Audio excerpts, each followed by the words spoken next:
10 questions that I get asked the most about CVs. Number one, does CV size, number of pages, does it matter in a job interview or in a screening process overall? And my experience has shown that no, it does not.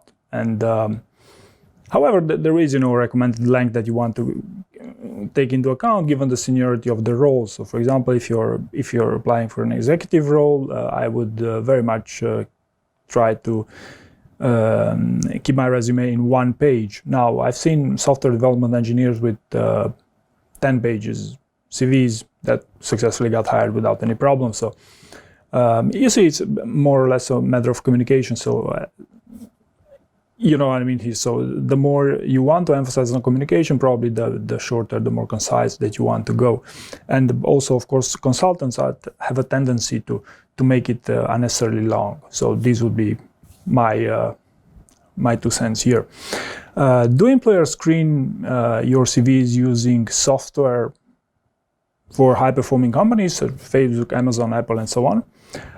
Yes, they do. They do it all the time, actually. And but the main reason why they do so is because on one hand, you could apply for multiple roles in that company. On the other hand, they would like to keep you, more often than not, they would like to keep you in their database so they could recommend you jobs later on. And when they recommend, when they are looking for to fill in a new role, one of the methods they use is they ask the software, hey, can we search by these criteria, by keywords, and so on and so forth? So yes, they use software to screen these resumes, and I don't think you should take it as bad as it sounds. In other words, they just screen for keywords. I think it's just an extra method that they could potentially identify good fits for their roles. Do your chances to pass a resume screening round increase if you have a better looking CV? Surprisingly here, yes. My experience has shown that it's actually an interesting indicator that people that tend to have professional looking CVs, professionally made CVs, have a tendency to get much easier to get past the initial screening round and to get the actual phone screen. Now, what it gets interesting is that I'm not sure that any of those people, at least the people that I know, I don't know people that went on to get hired on this role. So yes, it does make sense. It does help to pass initial screening to have a professionally made CV. But if you do not live up to those standards, you most likely that's not going to work. Probably for some it does, but at least my experience has shown it does not. When does it make sense to have your CV beautified? Should you pay someone to do it for you? So my general rule here is, if this is an inexpensive thing for you, that is to pay someone to look over your CV to help you to improve it, do it. The main reason why you want to do so, because it will save you time here. So in other words, instead of you spending 2 days on the matter, you can pay someone to spend maybe 2 days. If it's not a lot of money for you, if it's not a significant engagement for you, yes, it's worthwhile as an investment from this point of view. I've also seen there's various software that's beautifying CVs in a sort of automated way, in a analytical way. However, I don't see a true value proposition there, because what they can do is to format it better, right? But they cannot reword it, which is actually what really matters in a CV.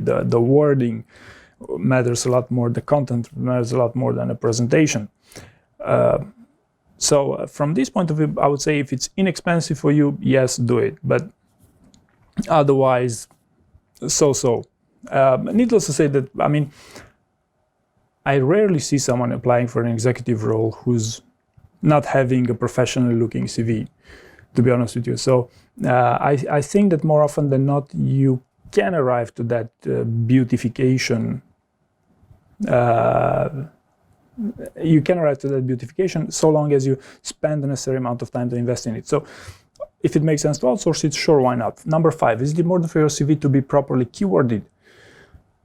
You might expect the answer to be yes here, and I honestly believe so, because as I said before, employers use screening software to identify you as a proper fit for any new opening. But further than that, a recruiter that's trained to read those CVs inevitably has a bias, has a certain type of bias to look for keywords in your CV. So for these two reasons, yes, I believe it's very important that you properly keyword your CV. And by the way, look at the job description as well. Maybe you can find something interesting there too. 6, is it important that you tailor your CV for each application? Yes, it is important, so long as you don't spend days just for this. So yes, it's important, just don't overestimate its importance. And I've seen people that actually they had an initial CV that they had with that company. The company invited them for an interview, and for the interview they remodeled their CV, they refreshed their CV exactly for the role that they were applying for, and they were actually successful in that application. So yes, I've seen success with these things. What is the best structure for your CV? This usually depends on the seniority, but more often than not, you'd want to have an introductory statement that talks about yourself, what you can do, what you're good at with your core competencies, either within that paragraph, either immediately following your introductory statement, after which you would present your work history from the newest to the latest, to the oldest. So this is the standard. You might want to include hobbies there, in some cases even gaming experience if you have significant gaming experience. But yeah, this will be the commonly accepted structure of a CV, so I don't think there's anything new here. If I stopped working only just recently and my CV shows that I'm currently employed, should I update my CV?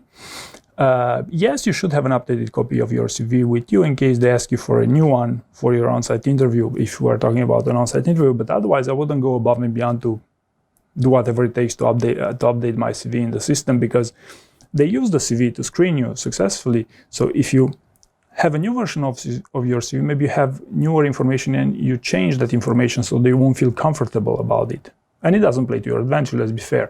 But no, I wouldn't insist on this, but I would have a new copy with me just in case. Should you mention references in your CV? No, I actually see very few people doing this, and I don't think it's mandatory, because they will, if they are happy with you after the on-site interview, they will inevitably ask you for some references that they could later check. So I don't see the necessity for this. Yeah, does an online profile such as a LinkedIn or a personal website replace a CV? Could be a replacement for your CV. And actually, this could be very interesting in a sense that if you use your own website or a profile, a LinkedIn profile,